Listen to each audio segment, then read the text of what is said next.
to Toy Pizza for all things collectible. Today we're looking at the San Diego Comic-Con exclusive from Tamashii Nations, Broly. I'm Nicky. And I'm Cade, and we are looking at a legendary Super Saiyan if I hadn't seen one myself. Technically you have, and we've seen the other release, the regular release. That's right. And in that video, if you go check it out, we have mentioned the notes of green in his hair. And we thought that it was apparent in the other figure, but in this premium color variant exclusive to San Diego Comic-Con 2016, they definitely changed the paint apps, and I think honestly it looks a lot better. Well, that's what I want to ask you is, like, Tamashii always does something really cool for San Diego, and did you see this coming at all? I did not see this coming. It doesn't surprise me because they did the Frieza Saga Goku, and they've done the Gohan in the past, but this one in particular, if you notice on the box, it says Premium Color Edition, which is interesting because all other premium color editions were regular release. So I'm wondering,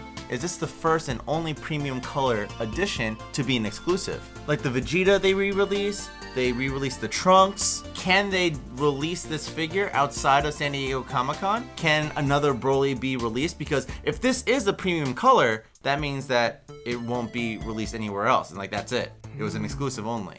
Interesting. But right off the bat, the paint apps are different. His hair is significantly greener. The shading has a lot more darker tones. Again, this doesn't discredit the other Broly figure. I think either one is an excellent collectible to have, but I just think that the San Diego Comic-Con exclusive just makes it that much more screen accurate. Oh yeah, definitely. I mean, his pants look a lot more detailed. I mean, like you said, the paint apps are incredible. I mean, I think his skin tone is a little bit better. It's just a matter of looking in a different light. If you look at the older one, it just seems like it's in a brighter area, you know? Whereas like the other one seems like he could be in a little bit darker area. It's like more high contrast, I guess. And we just watched the first film featuring Broly, and there are moments where he looks like both. Right, yep. Both the exclusive and the regular release. Yeah. And again, the exclusive doesn't discount the other version. The parts to make up this figure are the same. Excellent articulation. I love his kilt, if you will, his roll down shirt. The arms, the upper torso, the legs. Even though he's a heavy figure, certain poses he can actually stand on his own. Oh my gosh, it's incredible how many poses you can get out of this guy. I was actually surprised myself because he has such big legs and such big upper body, but you can get some really, really killer poses. I mean, especially with his hands, they are just massive, those gigantic fingers where you can just grab Goku's skull. Yeah, he's got a nice palm for grabbing and as well as like shooting. Yeah. If you will. Yep. Holding those little green ki blasts he has. This is a great action figure to have for any fan of Dragon Ball Z, any fan of Figuarts, especially if you have a Goku action figure. My personal favorite, the Awakening version. So coming in as one of the larger figures Tamashii has put out, how does it compare to any of the other Dragon Ball Z figures? I mean, it's definitely, what, 2 times the size as most of them? Maybe Nappa would be that big, but even then.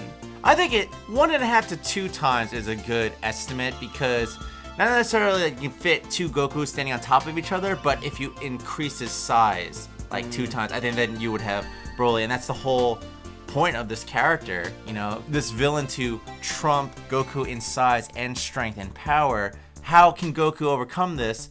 How can you not pick up this figure? I have to give props to Tamashii for constantly taking feedback from the fans, right? You know, I know every year at Comic-Con, they do a little survey, like, what do you want to see more of? What do you want to see less of? And, you know, I think this variant is sort of, again, just them listening to the feedback of the fans and saying, like, oh, yeah, maybe his hair is supposed to be a little bit more green. Let's just release it as a variant, right? I think that's really cool. Yeah, this isn't the first time that Tamashii Nations has went ahead and recolored a figure. And some people might say, oh, great, they're re-releasing a toy.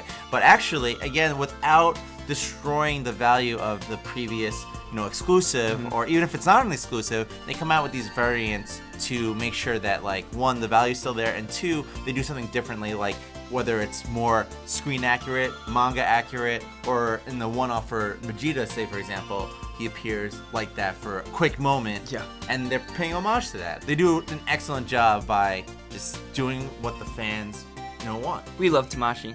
I love you, Tamashii. We love you. Thank you so much for watching another episode of Toy Pizza. If you like this review, there's plenty of Dragon Ball Z over on our channel. Be sure to subscribe, and until next time, Pizza out.